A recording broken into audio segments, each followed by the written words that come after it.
never feel happy.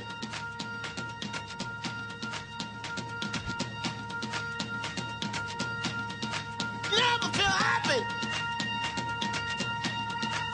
No, you won't. Until you try. You never feel happy. Vivre avec les VIH, c'est maintenant l'émission d'une heure chaque semaine pour parler des questions qui comptent dans la vie des séropositifs et de ceux qui les aiment, mais aussi pour parler des santé sexuelle et des préventions.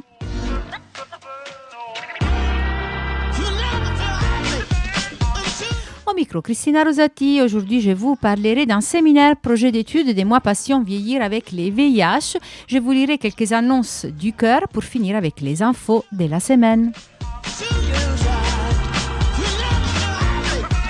Pour réagir à tout ce que vous entendez, vous pouvez nous contacter comme d'habitude par téléphone au 01 40 40 90 25.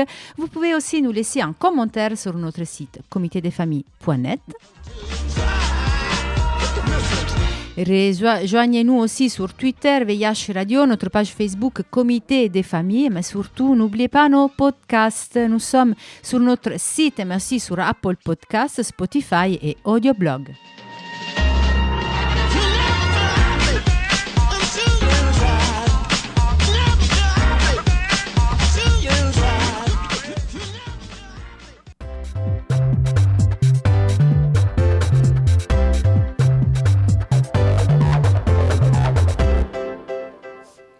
Comme vous l'avez entendu, aujourd'hui on parle de vieillissement et VIH. J'ai le plaisir d'avoir à plateau avec moi Manon Molins de Moi Patient, plateforme numérique de recherche participative. Bienvenue Manon.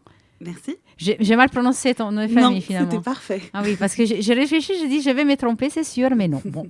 Et Christophe des Actapiennes, bienvenue. Bien, bonjour.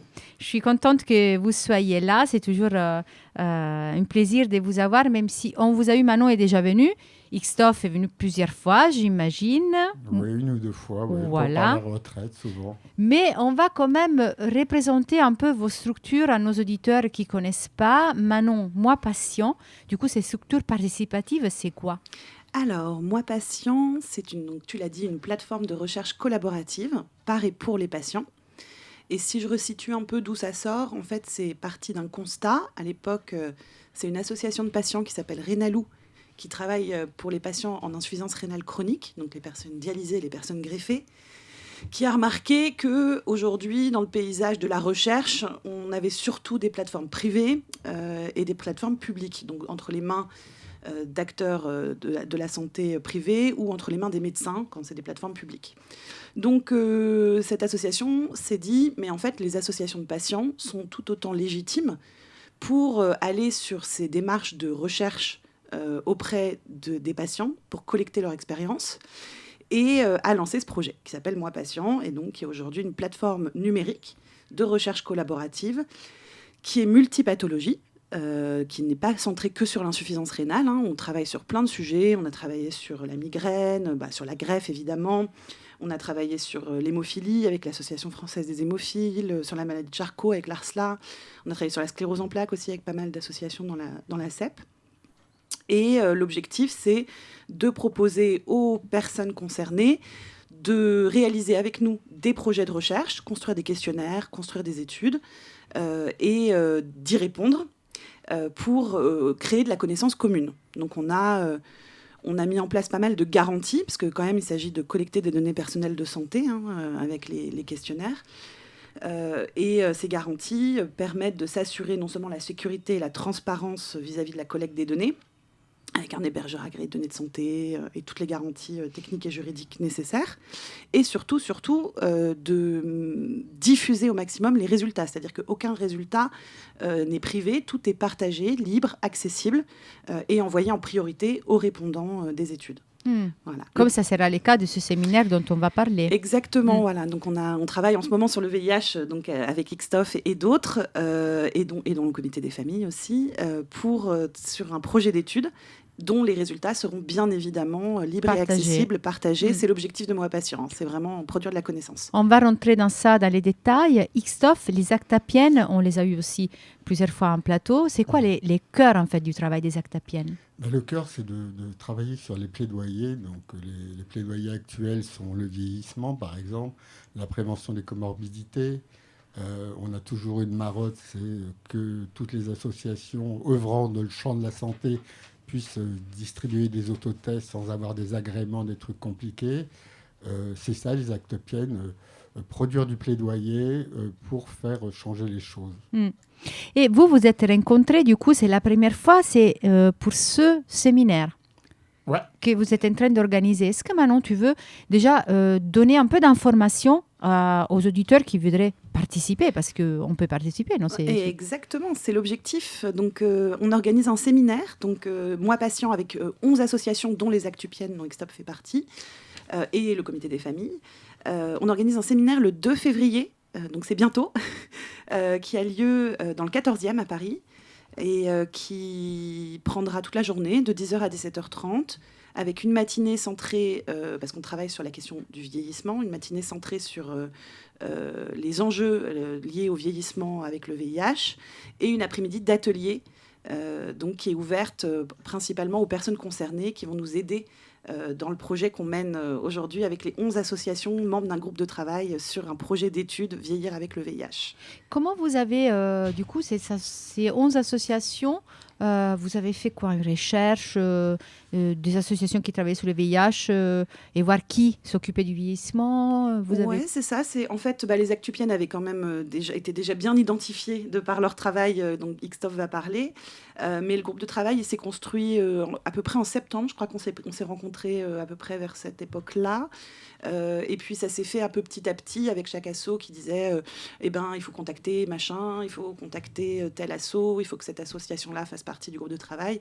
On s'était fixé un nombre de 10. Bon, on est arrivé à 11 parce qu'on doit quand même pouvoir avancer pas trop nombreux. On est déjà presque 30 parfois à certaines réunions. Et ce groupe de travail, une fois qu'il a été constitué, on a fait, je crois, 4 réunions depuis septembre pour avancer sur un questionnaire. Un questionnaire à destination des personnes vivant avec le VIH de plus de 50 ans et un questionnaire destiné aux professionnels qui les accompagnent ou qui devraient les accompagner. Donc, pas forcément professionnels de santé, mais aussi assistants sociaux, médiateurs, etc. On va du coup rentrer dans le détail un peu de la journée. Mais avant, Xtop, du coup, comme disait Manon, les Actupiennes étaient bien... On connaissait votre travail, c'est-à-dire que ce travail que Manon il est terminé depuis environ 1 an, je pense, cette étude pilote sur la situation sociale, économique, affective et de santé des personnes séropositives au VIH vieillissantes.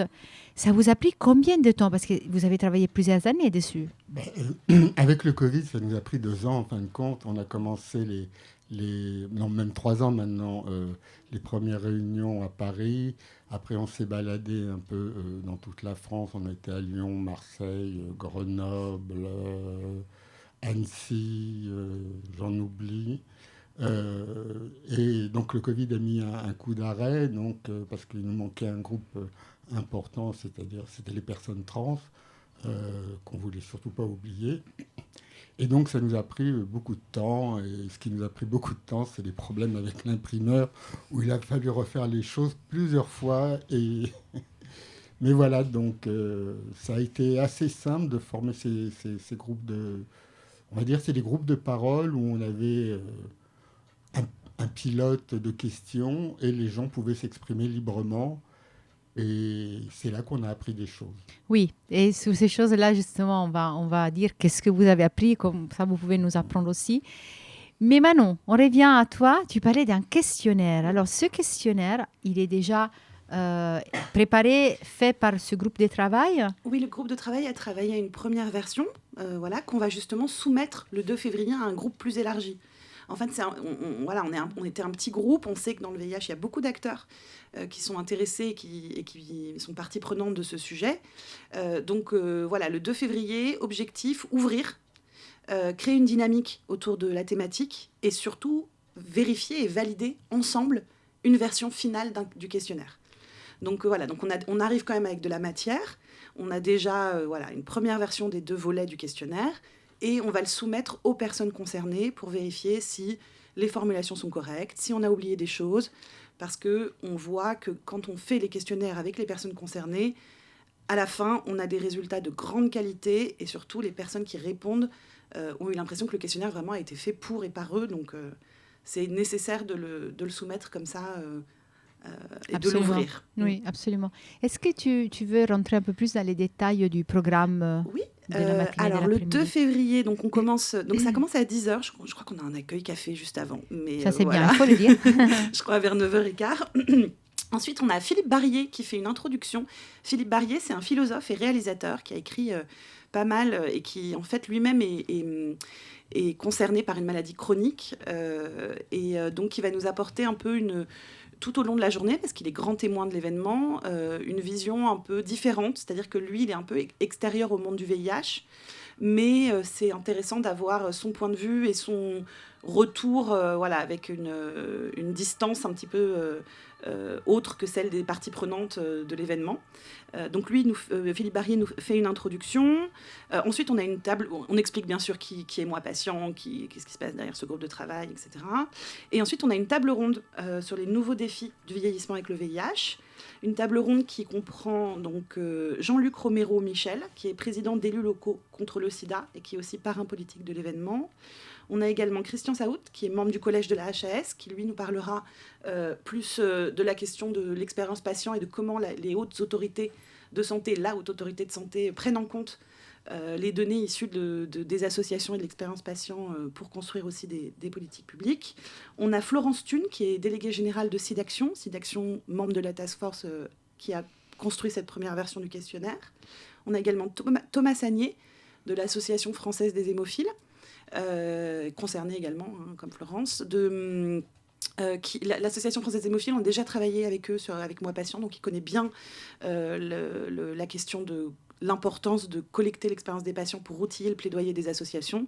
Donc il nous parlera de ça, et puis il connaît aussi très bien la question de vieillir avec une maladie chronique et le VIH, et on connaît les liens entre hémophilie et VIH, et je pense qu'il nous ouvrira un peu sur ces questions-là. Et enfin, on a le docteur Clotilde Alavena, qui est infectiologue et qui, elle, mène des recherches sur ce que ça signifie vieillir avec le VIH. Elle a constitué une étude sur les plus de 70 ans vivant avec le VIH. Donc, elle aura des résultats à nous partager déjà, normalement, avant ça. Et ensuite, on a un déjeuner.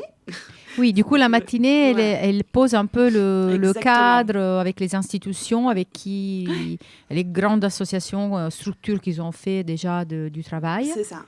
Et on fait une petite pause après. On fait une petite pause, ouais. On a l'idée, c'est que la table ronde, ce soit pas que du descendant. On a prévu que chaque intervenant fasse une petite intervention, mais on a surtout un très long temps dédié aux échanges et aux questions avec la salle. Oui, donc, c'est le cœur en fait de votre séminaire, parce c'est que ça, justement, oui. Donc il y aura peut-être des nouvelles choses qui vont émerger. Il faudra tout ça sera évidemment bien pris en note pour pouvoir enrichir ensuite le projet. Et ensuite, donc petite pause déjeuner, et on a ensuite des ateliers. Et c'est là que j'ai envie de dire, si vous êtes une personne vivant avec le VIH de plus de 50 ans, n'hésitez pas à vous inscrire. Le comité des familles a fait des posts sur les réseaux. Donc il y a les liens disponibles sur le web. Et en fait, on va se diviser en petits groupes assez multi-acteurs, c'est-à-dire qu'on va avoir des groupes composés non seulement de personnes concernées, mais également de professionnels, de représentants d'associations, de la task force et d'ailleurs, parce qu'il y a déjà d'autres associations qui nous contactent pour nous dire qu'ils sont extrêmement intéressés à l'idée de rejoindre le projet. Et on va avoir comme objectif, avec ces petits groupes, de reprendre par groupe une partie du questionnaire et de le tester, de le mettre à l'épreuve, de voir si ça fait sens qu'on a construit, parce qu'on a quand même pas mal travaillé, Christophe le dira, et voir si on a oublié des choses, si les formulations sont bonnes, et puis en profiter pour partager son expérience. C'est toujours des moments assez riches, c'est presque une excuse, j'ai envie de dire, le questionnaire pour aussi partager sur les thématiques qui les préoccupent en ce moment. Oui. Et dans ces groupes, j'imagine qu'il y a aussi les actes à pienne. Oui, on était une douzaine d'associations présentes à participer à la rédaction des questionnaires, quoi. On s'est appuyé grandement sur ce qu'on avait fait et de toute façon, tout le monde parlait des mêmes thématiques. Parce que jusqu'à présent, les seules études qui existaient sur le vieillissement, on en parle depuis plus de 20 ans du vieillissement. C'était un truc de la DGS qui était 6 témoignages. Et là, ça s'est accéléré ces 3 dernières années. Donc, il y a l'étude Septavie de Clotilde Aldamena. Il y a la Maison de vie du Roussillon qui a fait 2 études, pareil, sur le sujet. Nous, on a connaissance d'une étude belge. Il y a une étude qui a été faite aussi en Espagne. Quoi, on est très, très en retard, en fin de compte, sur le sujet. Et il faut y répondre, parce que le but, c'est de répondre à ces questions et quelles sont les problématiques, s'il y en a ou s'il n'y en a pas. Oui. Par rapport à l'étude que vous avez menée, les actes Appienne, avant de rentrer dans les spécifiques, dans les détails vraiment des points spécifiques, quel souvenir tu en gardes? C'est-à-dire, c'est quoi les choses qui t'ont marqué, qui t'a vraiment appris en rencontrant ces gens dans vos tours que vous avez fait en France? Le point le plus remarquant, même à Paris, on est seul, il n'y a plus de groupe de parole, on est isolé, on ne peut plus parler de notre maladie comme dans les années 90. Et pour quelles raisons, à ton avis, on ne peut plus en parler? Parce qu'il n'y a plus lieu, tout simplement. Les associations sont passées à autre chose. Il n'y a plus de lieu, de groupe de parole, très très peu, à part au comité des familles, Basiliade un peu, mais ça a complètement disparu. Alors il y en a quand même beaucoup plus en province. Par exemple, je pense à une association comme Tempo qui fait partie du groupe, ou Solancy à Marseille. Mais dans une ville comme Paris, c'est un vrai désert. Les gens sont tout seuls, ne peuvent pas parler. Et l'autre point qui est aussi, je trouvais, disons, remarquable, c'est on nous a oubliés, on parle que de la PrEP, on nous a oubliés, nous patients qui vivons avec le VIH depuis 20, 30 ans, 40 ans pour certains. Du coup, sans rien enlever à la PrEP, parce que nous savons les avantages de cette moyen de... voilà, qui nous sert vraiment pour avancer, pour aller vers la fin de l'épidémie du VIH. Mais si on parle que de prévention, il y a tout un parti d'oublier, comme tu dis. Alors, voilà, c'est ça. C'est pas pour opposer l'un à l'autre, bien sûr. Ça marche. Si c'est correctement pris, patati patata, il n'y a aucun problème. Mais dans le monde associatif, dernièrement, on va dire depuis et même dans les services d'infectiologie ou dans les Corévis, il y a une grosse partie qui s'est orientée vers la PrEP et non plus vers les personnes vivant avec le VIH. La transmission des données, des savoirs des Corévis vers les médecins de ville, c'est devenu dans les hôpitaux une pathologie chronique comme une autre. Et les gens ne ressentent pas ça. Pour eux, ce n'est pas une pathologie chronique. J'aime pas employer le mot de stigmate parce que je trouve que ça fait des références religieuses un peu trop. Mais le VIH, ce n'est pas une pathologie comme les autres. Il y a des non-dits, de toute façon, on peut être suivi qu'à l'hôpital, on ne peut pas être suivi en ville. Les prescriptions sont à l'hôpital pour tout changement d'antirétroviraux. Donc, à l'heure actuelle, ce n'est pas encore une pathologie comme les autres. Et il y a des choses, par exemple, des avancées qu'on a connues, qu'on connaît, par exemple, le TASP, c'est-à-dire les traitements comme prévention. Pour les personnes vieillissantes avec les VIH, c'est un concept qui ne fait pas partie de leur quotidien, au moins en lisant un peu les témoignages que vous reportez sur votre étude. Oui, avant tout, d'abord c'est compliqué à expliquer. Pourtant c'est simple, mais c'est compliqué à expliquer. Dire oui, je prends très très bien mon traitement, j'ai pas de virus dans le sang, toi tu n'as pas fait de test, à la rigueur tu es plus dangereux que moi. Ça, c'est compliqué à expliquer. Et quand on commence à vieillir, on dit on ne va pas rentrer là-dedans, comme les témoignages le disent. Expliquer ma vie, pourquoi, comment, machin, ceci, cela. Aussi bien chez les hétéros que les gays. Ça m'a étonné, surtout chez les hétéros, quoi. Les gays, un coup d'un soir, c'était plus facile, mais chez les femmes hétéros, non, j'ai pas envie d'expliquer tout ça. Oui, que ça, du coup, ça porte à un renoncement d'une vie sexuelle, d'une vie affective, en fait. C'est exactement ça. Pour toutes ces raisons, l'isolement, le VIH, devoir en parler, devoir expliquer, le cacher ou le dire, c'est le vieux sujet qui existe depuis le début du VIH. Est-ce que j'en parle ou j'en parle pas? Si j'en parle de suite, je vais être rejeté. Si je le dis après, tu m'as caché quelque chose, chacun fait sa cuisine en fonction de, de son vécu. Moi, je suis pour le dire de suite, parce qu'au moins on fait un tri rapide, hein, c'est mon expérience qui parle, et c'est plus simple. Oui, après chacun, il Voilà. peut faire voilà, comme il veut, mais effectivement, c'est une souffrance, ça, c'est pas quelque chose qui passe simplement. Et par rapport aux nouveautés thérapeutiques comme les long-acting, comme l'allègement thérapeutique, sur une population vieillissante, c'est quoi les ressentis? Alors, le problème, donc, c'est une des questions qu'on leur a posées. C'est, comme on dit, hétérogène en fonction des services hospitaliers. La Salpêtrière est en pointe sur le sujet, mais à Annecy, ils en font pratiquement pas. On parle des long-acting Non, je parle d'allègement thérapeutique. D'accord. Voilà. Parce que le long-acting n'était pas, quand on a commencé l'étude, Il n'y avait pas il n'y avait pas encore, oui. c'était pas encore possible. Donc sur l'allègement thérapeutique, donc ce qu'on a vu, ça dépend d'où on habite, ça dépend des services d'infectiologie. Il y en a qui voudraient, mais qui ne peuvent pas pour des raisons médicales. Il y en a, alors ceux où c'est bien expliqué, parce qu'ils ont grillé toutes les lignes de traitement, parce que c'est comme ça malheureusement. Et après, il y a on s'est aperçu qu'il y avait de l'allègement sauvage. C'est-à-dire, parce qu'il y a des parties sur votre étude, vous parlez carrément de non-observance, en fait. Ouais. Et ça, c'est étonnant. Ça, moi, c'est une question on n'avait même pas pensé à mettre, parce que c'est d'abord, pour moi, tout le monde prenait bien son traitement. J'étais assez naïf sur le coup. Et de toute façon, même si on y avait pensé, poser la question, est-ce que vous prenez ou tu prends bien ton traitement? Parce qu'en général, il y avait très rapidement du tutoiement qui se passait entre toutes les personnes. On n'aurait pas eu de réponse. Disons, ça aurait été oui, oui, oui, oui. Oui. Euh, Mais là, c'est sorti comme ça et ça nous a permis d'avoir cette information. ouais, exactement. Mais comment Ouais. tu te l'expliques? Comment... Ah ben, alors, il y a plusieurs explications quand tu vois ce qu'ils disent. C'est bon, d'une part, le ras-le-bol. Ouais. Il ne faut pas oublier qu'il y a les traitements pour les autres comorbidités qui sont rajoutés. Il y a les effets secondaires qui sont toujours une réalité.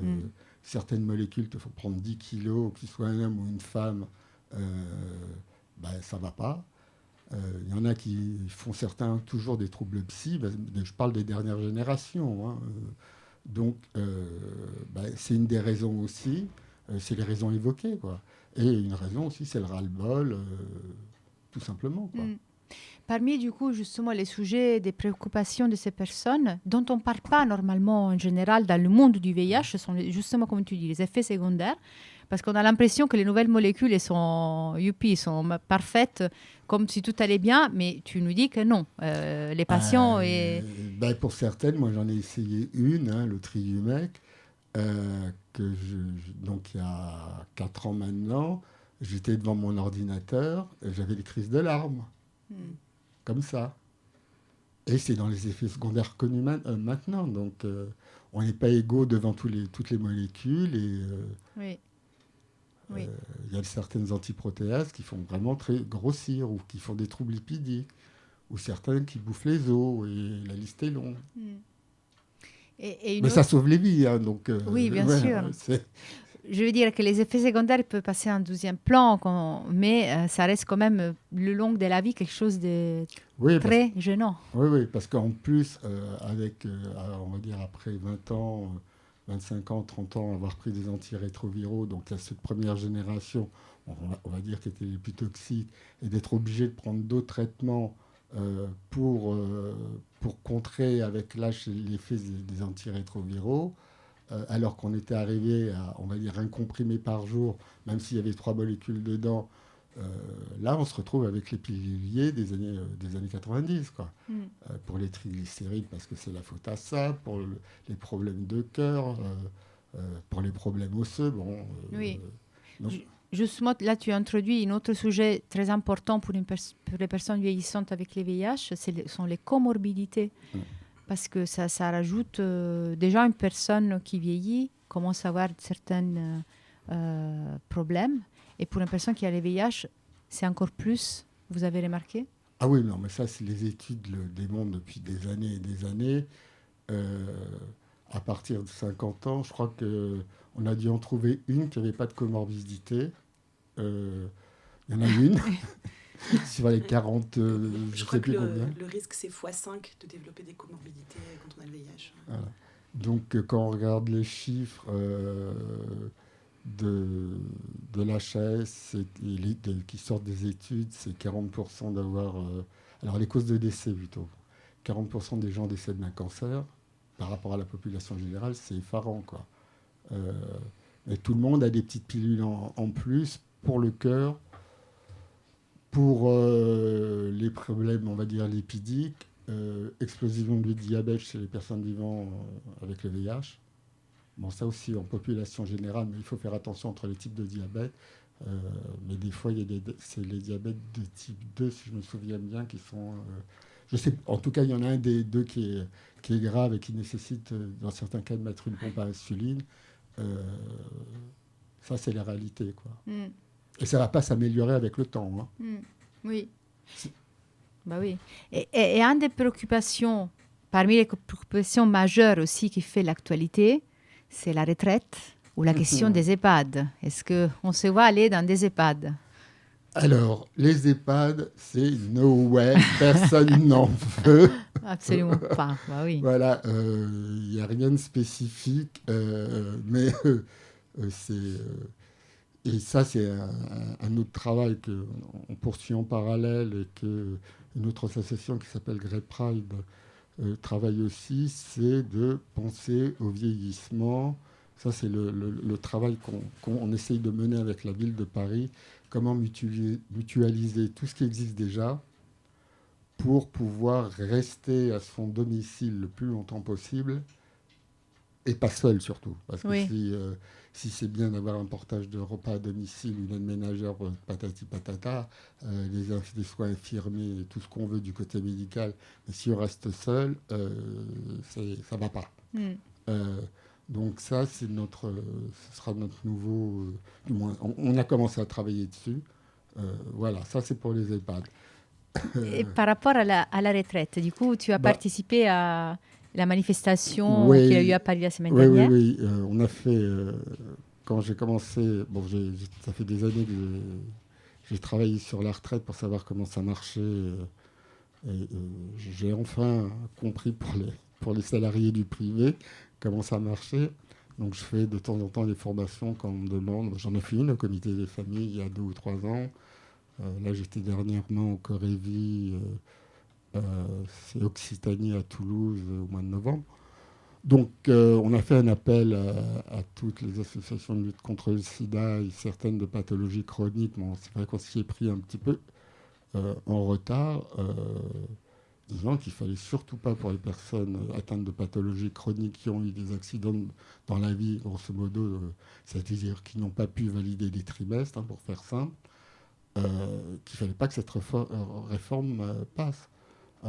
Quelqu'un qui est à l'AH depuis 10 ans, par exemple, n'aura pas ses trimestres, je ne vais pas rentrer dans le détail, et s'il n'a pas ses trimestres et qu'il a, on va dire, il travaille au moment de, on va dire à 60 ans, il devra travailler jusqu'à 64, et probablement, on lui calculera sa retraite qui sera une retraite de merde,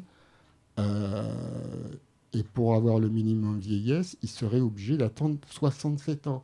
Et c'est-à-dire qu'entre ces 65, là actuellement c'est à 65 ans qu'on peut demander le minimum vieillesse qui est de 927 €, ça veut dire que pendant ces 2 ans, les personnes se retrouvaient au RSA. Et donc ça c'est hors de question, quoi. Oui. Donc c'est ça l'enjeu, disons, pour les personnes vivant avec des pathologies chroniques qui n'ont pas validé tout leur trimestre. Oui. Du coup, tu continueras la mobilisation, c'est quelque chose... Oui, on va continuer, on va continuer à se donner rendez-vous, les gens qui veulent participer et qui viennent, qui suivent la page Facebook des Actes Piennes où on donne les rendez-vous. On ne donne pas rendez-vous place de la République parce qu'on ne s'y retrouve pas. Honnêtement, il y avait énormément de monde. on a fait République, à la moitié, on était à Bastille, genre à 17-18 heures, on a arrêté, quoi, tellement il y avait de monde. Oui. Du coup, ça nous introduit déjà à la dernière partie de cette rencontre avec vous, les futurs. Et pour revenir au séminaire du 2 février, du coup, dans ce séminaire, vous travaillerez sur les questionnaires. Ça sera un travail sur les questionnaires. Et qu'est-ce qu'on fait après, du coup? Oui, qu'est-ce qu'on fait après? Donc, dans le questionnaire aborde quand même beaucoup des parties, hein, comme disait Christophe. Le travail des Actupiennes a vraiment enrichi la façon dont on a construit le questionnaire. Après le 2 février, nous, on a un petit travail à faire pour reprendre tous les retours des personnes qui seront venues le 2, pour ouvrir un peu la task force associative et voir comment on avance sur la suite. Nous, on a déjà commencé à réfléchir aux conditions de diffusion du questionnaire. L'objectif, ce serait d'avoir 500 répondants de plus de 50 ans vivant avec le VIH et autour de, je crois, 150 professionnels qui les accompagnent ou qui pourraient les accompagner. Donc on travaille à la diffusion, à comment on fait pour ne laisser personne sur le carreau, parce qu'on va quand même faire une diffusion principalement numérique. Donc il faut qu'on réfléchisse aux moyens de toucher des personnes qui ne seraient pas qui n'ont pas accès, qui n'ont pas accès ou qui ont des difficultés à utiliser cet outil. Et pour ça, on continue le travail avec le même groupe interassociatif. Hein. Il y a quand même 11 assos, donc je ne sais même pas si je les ai cités d'ailleurs. Hein. Mais Christophe, je crois que tu t'en as donné pas mal. Et voir carrément ouvrir, travailler avec les Corévis, travailler avec d'autres associations de terrain, travailler avec on espère, des services hospitaliers d'infectiologues. On va essayer. Donc la prochaine étape, j'ai envie de dire, après le 2, c'est la diffusion du questionnaire. Et ensuite, il y aura, peut-être qu'on reviendra pour ça d'ailleurs, quand on aura fini les analyses des résultats, qu'on fait également avec le groupe, hein, tout ça est collaboratif à chaque fois, et qu'on pourra publier les résultats, on aura un deuxième séminaire qui sera un séminaire de restitution et de partage des connaissances qui auront été créées par cette étude, et surtout de comment on utilise ces résultats pour la suite, c'est-à-dire pour le plaidoyer. Pour déclencher des rendez-vous avec les institutions, pour un peu mettre dans le viseur des élus et des acteurs institutionnels cette thématique et les préoccupations des personnes. Et du côté des Actupiennes, l'étude que vous avez faite, vous plaidez aussi pour qu'il y ait plus de recherches. Oui, parce qu'avant tout, même si on a mis un nom compliqué, mais on aurait pu réduire ça. Qu'est-ce que pensent les personnes vivant avec le VIH qui ont plus de 50 ans, plutôt que ce titre qu'on a fait. Oui, qui est long. Qui est long, qui est imbitable, que personne ne comprend. Donc nous, le but, c'était... on savait très bien qu'on ne pouvait pas faire ça avec nos moyens. Le but, c'était de faire un pilote, parce que même moi qui suis concerné, entre mes priorités et les priorités des autres personnes, je ne suis pas une femme trans, donc j'en sais rien. Je ne suis pas une femme subsaharienne, donc je n'aurais pas la prétention de répondre à leur place. Donc, étonnamment, les sujets se rejoignent, à part bien sûr quelques spécificités pour chacun on va dire, ces groupes de personnes. Et le but, c'était que les pouvoirs publics s'en emparent, et aussi les organismes type ANRS, DGS le fassent aussi. Bon, a priori, on les avait rencontrés, ça devait être plus ou moins intégré dans Vespa 3, mais ça traîne, donc le fait que Moi Patient nous ait contactés, ça a quand même accéléré les choses. Mais en parallèle, on participe, comme plein d'associations, aux journées de SIDAction sur le vieillissement qui a eu lieu au mois de septembre. Le but, c'est de produire quand même de la connaissance. Et cette connaissance, parce que 40 personnes, ce n'est pas suffisant, c'est avoir des chiffres réels sur plein de sujets que les personnes trouvent importants, et dire, bon, maintenant, c'est comme ça qu'il faut faire. La coordination des soins, c'est comme ça qu'on la veut. Le maintien à domicile, c'est comme ça qu'on le veut. Et pas... Il n'y a pas que des CD4 dans la vie. Tout à fait. Bon, espérons déjà le 2, il y aura beaucoup de personnes concernées parce que c'est en fait, c'est vraiment pour eux l'espace pour faire valoir leurs raisons, leurs besoins, les mettre au centre. Il y aura les pouvoirs publics auxquels on pourra demander. Et voilà, espérons après que ça puisse un peu faire parler plus. On continuera la lutte, du coup, avec la contre-réforme des retraites, Christophe. Oui. On compte sur toi, pas que sur toi.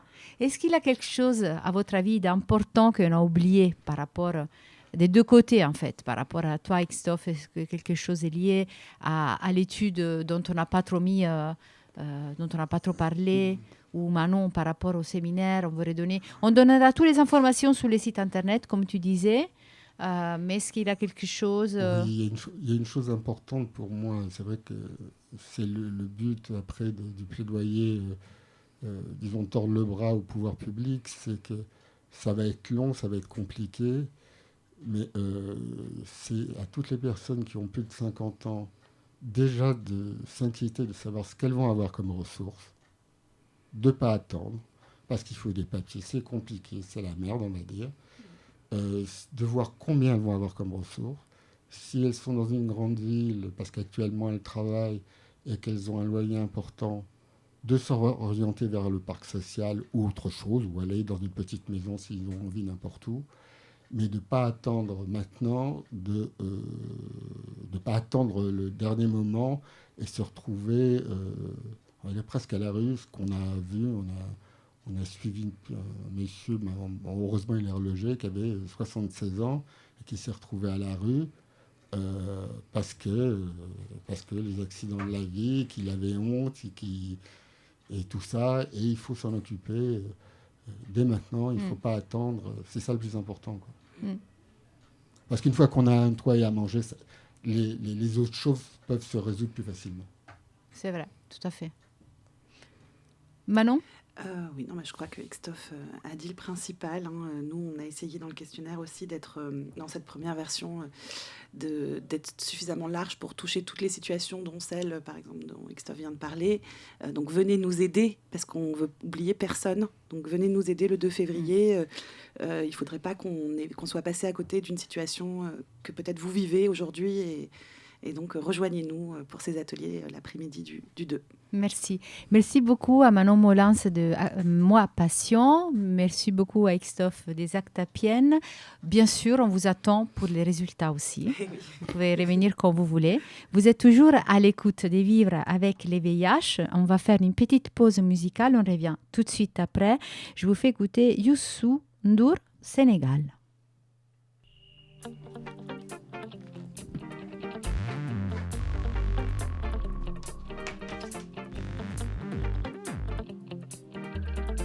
lu ma wax yéen a fu ma jëm yéen a ñi ma bëgg ñan la ni ma mel yéen a ko waral daal ci Sénégal dëkku Gaynde Njaay mooy sunu gaal te ci junne gësin dëggal ma bësin bëgg naa leen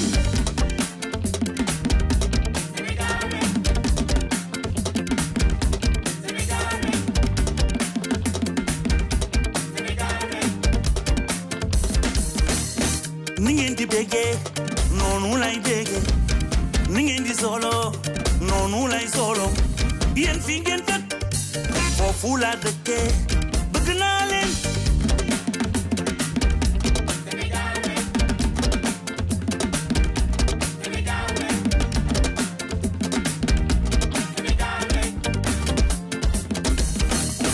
ni ngeen ko bëggee noonu lay demee fa ngeen may seen tuumal foofu lay jubal di ko jubant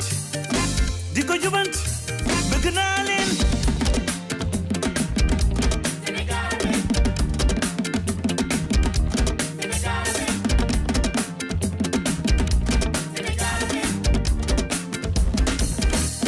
ni képp bu sew mu ma gën a wax ju sew ni képp bu sew mu ma gën a wax ju sew képp bu sew dafay dundal bëgg naa leen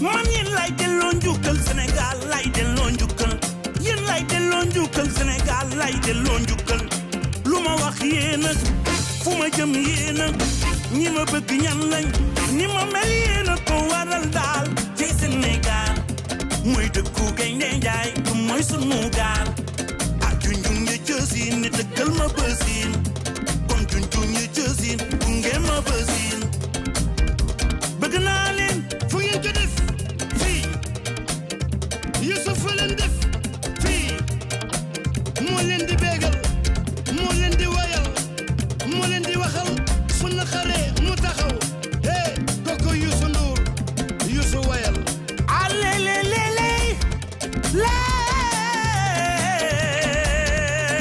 ma way waxal ak Sénégal ma jigéen waxal yéen lay delloo njukkal Sénégal lay delloo njukkal yéen lay delloo njukkal Sénégal lay delloo njukkal lu ma wax yéen a fu ma jëm yéen a ñi ma bëgg ñan lañ ni ma mel yéen a ko waral daal ci Sénégal ak dëkku Gaynde Njaay du mooy sunu gaal junjung ja jësin dëggal ma bësin ak junjung ja jësin ni dëggal ma bësin junjung ja jësin dëggal ma bësin bëgg naa leen foo def Sénégal fii Sénégal fu ngeen def Youssou Ndour fii ki nga bëgg mu bëgg la foo ko def fii si biir xol bi fii laa ko def réew mee ka neex ay seen mindi njaago bekaay fii rek la ni ngeen di béggee noonu lay béggee ni ngeen di solo noonu lay solo fii ngeen dëkk foofu laa dëkkee bëgg naa leen nañ leen ko jow gal gi jëm ca kanam bu ki tin ci limal réew mi ñu sooxal Youssou tii mu dëgër ndax ñu pëti mu tii ma tii ndu tii noo kat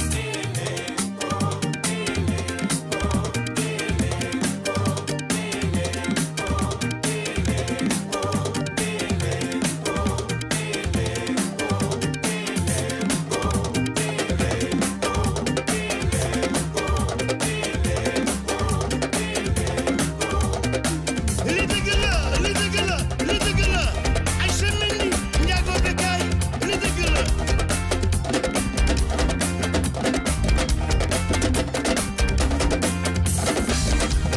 ni ngeen di béggee noonu lay béggee saa su ngeen béggee waaw waaw waaw waaw xam ngeen ni bég naa waaw dellu di leen bégal Youssou wayal ni ngeen di solo noonu lay solo saa su ngeen béggee waaw waaw waaw waaw xam ngeen ni bég naa waaw foo def Sénégal fii Sénégal fan ngeen def Youssou Ndour fii ki nga bëgg mu bëgg la foo ko def Ibou Ndour fii si biir xol bi fii laa ko def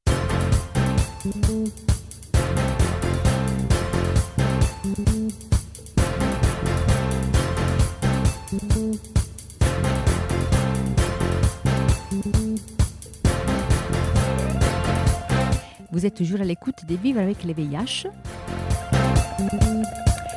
C'est le moment des annonces du cœur.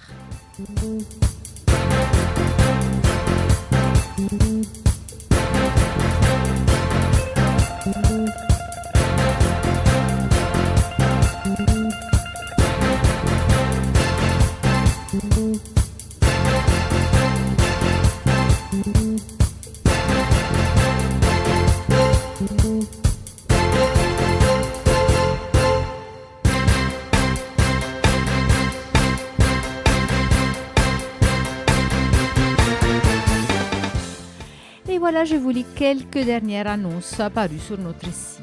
Jeune fille camerounaise de 34 ans, j'ai 2 enfants vivant en Bretagne, recherche son âme sœur pour relations sérieuses. Merci de m'écrire.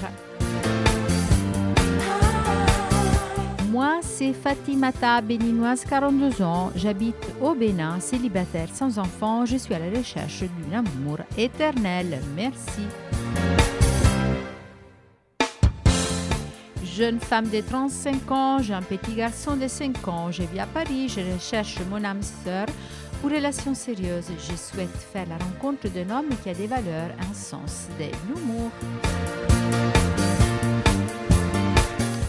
Femme africaine d'origine camerounaise, réside à Yaoundé, j'ai 35 ans, peu couleur d'ébène, recherche un homme pour vie à deux, aventurier. Passez le chemin, s'il vous plaît. Voilà, ça c'est quelques dernières annonces du cœur apparues sur notre site internet. Pour y aller, il faut aller sur comitedesfamilles.net à l'onglet annonces. Là, vous serez redirectionné sur un site protégé dans lequel vous pourrez écrire votre premier message public qui sera validé par nos soins. Ensuite, vous pourrez échanger entre vous, rentrer plus dans les détails, échanger le numéro de téléphone, vos mails. Je vous demande juste d'être assez précis dans votre premier message. Comme ça, vous attirerez, j'espère, que les personnes que vous attendez, qui vous portent du bonheur. Et voilà, et après vous pourrez continuer à échanger, ce sera de façon absolument privée. Du coup, rendez-vous sur le site comitedesfamilles.net pour les annonces du cœur.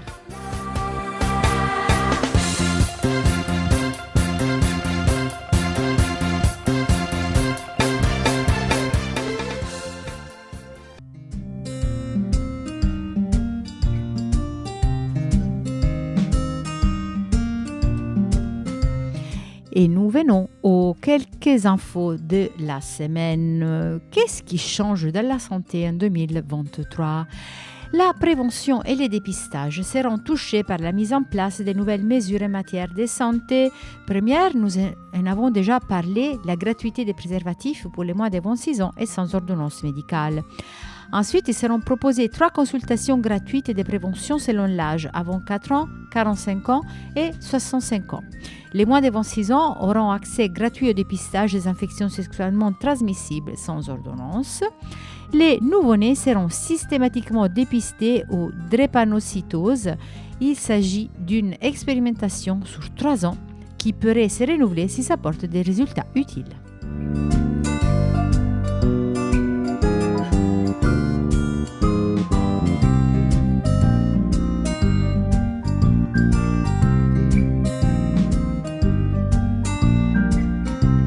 Le dépistage des infections sexuellement transmissibles est en augmentation. Les données de Santé publique France font référence au 2021. Le dépistage de la syphilis, des gonococcies et des infections à chlamydia était en augmentation. Les infections sexuellement transmissibles, les IST, étaient en augmentation depuis l'année 2000 et le dépistage est sûrement une arme pour les arrêter. La crise du Covid-19 a fait reculer l'accès au dépistage, mais ces dernières données sont rassurantes.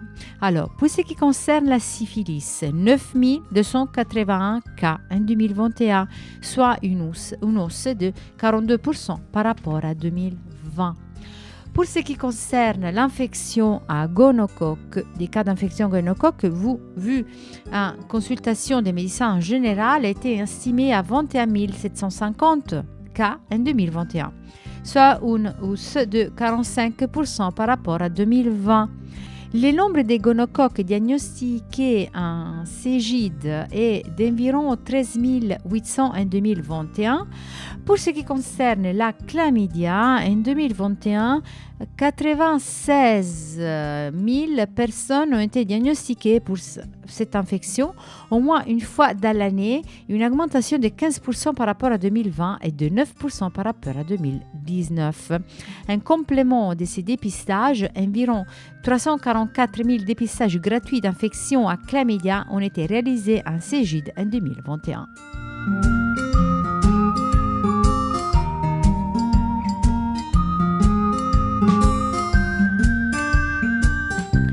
Et pour finir, finalement, la déconjugalisation de l'AH et loi. Alors, qu'est-ce que c'est ça? Nous en avons souvent parlé à l'antenne et depuis décembre, la déconjugalisation de l'allocation aux adultes handicapés, l'AH, est réalisée. C'est-à-dire, comme proposé depuis des années par les associations, les revenus du conjoint ne seront plus pris en compte dans les calculs de l'AH pour cette personne. Vous le savez, comme rappelle Santé Info Droit, l'allocation aux adultes handicapés est un minimum des ressources garanties aux personnes en situation de handicap de façon subsidiaire, c'est-à-dire qu'elle n'est allouée qu'à la condition que les personnes n'ont pu faire valoir ses droits pour d'autres prestations. Ces dernières années, l'accès à l'AH s'est réduit pour les personnes vivant avec les VIH ou avec une hépatite virale. Les critères d'accès ont été modifiés et rendus plus rigides. En plus, les montants de l'AH étaient calculés en fonction des ressources du conjoint ou de la conjointe. Évidemment, beaucoup de personnes en situation de handicap se retrouvaient à avoir moins d'allocations car les conjoints gagnaient trop et surtout à dépendre du conjoint pour sa vie privée. Les associations avaient depuis des années dénoncé comment ce phénomène pouvait faire augmenter aussi les violences domestiques. Qu'est-ce qui change donc maintenant? Les nouveaux décrets permettront aux personnes en situation de handicap de calculer une AH sur la base de leurs seules ressources individuelles, sans dépendre des ressources de leur conjoint. Ainsi, 120 000 personnes en situation de handicap et vivant en couple devraient donc avoir leur AH augmenté de 350 € par mois en moyenne. Ce n'est pas une fortune, mais c'est déjà quelque chose. Pour que les décrets soient actés, il faudra attendre l'automne 2023. En plus, si la déconjugalisation de l'AH constitue une avancée importante, cette dernière ne suffit pas à répondre à l'ensemble des attentes concernant l'évolution des ressources des personnes en situation de handicap. Le montant de l'allocation est encore inférieur au seuil de pauvreté.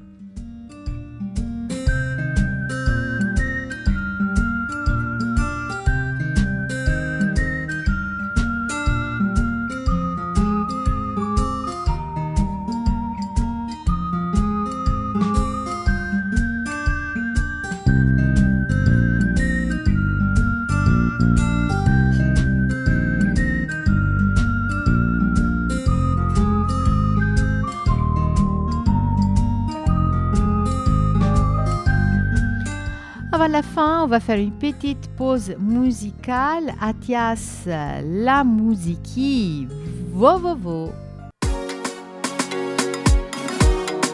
Ash on the beat.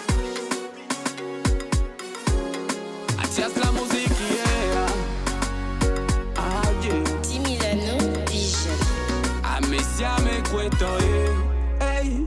Eu que se musique ya dagbe ne va que mena au dollar des ondes. Amen. Et ok, les doigts pas dire pour mon coq, c'est au dos la tité. Mi la yinkoyera, mi matie modela, mi la deson, mi la yinkoya ta globena. Ma ben on a les faux. Kojo le tom le ke aga swebe vonami. Ma ben on a les faux. Ma ben on a les faux. Kojo le tom le ke aga swebe vonami. Et na bege a moule kankela. Et famille la bagler dombe. Yentita moule doit bene. Kaya ma mede ya le dobadi. Aussi keda de kongandi. A mede ya le fankoni. Waba mede le kubadi. Kakebe kojo ya le CVV. Abide ya le à l'enfer. Batiam les doigts d'oukli. Nyeko ya mi les doigts babé. Mi la yinkoyera. Mi matie modela.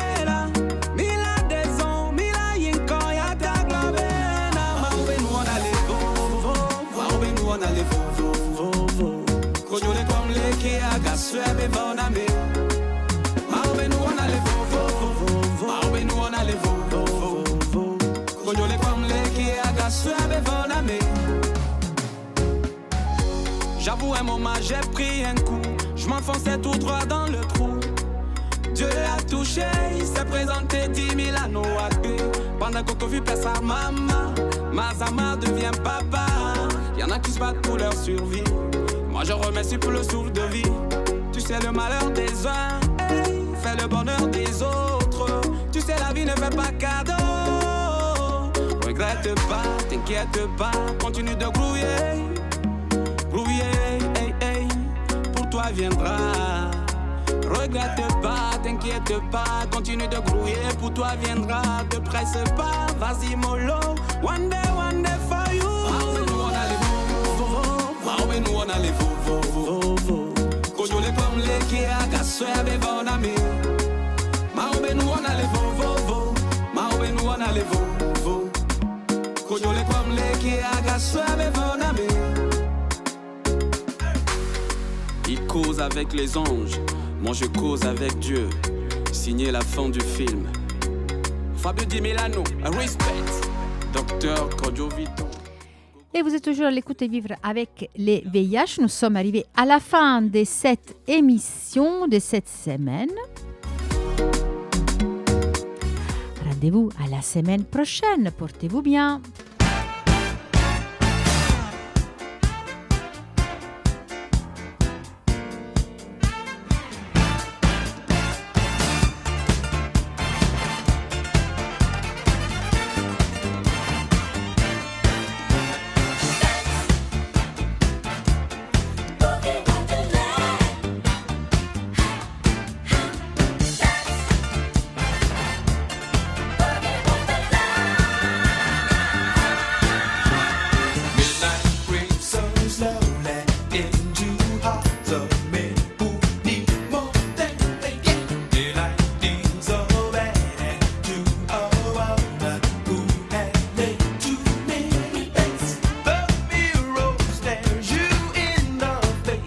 Says, baby,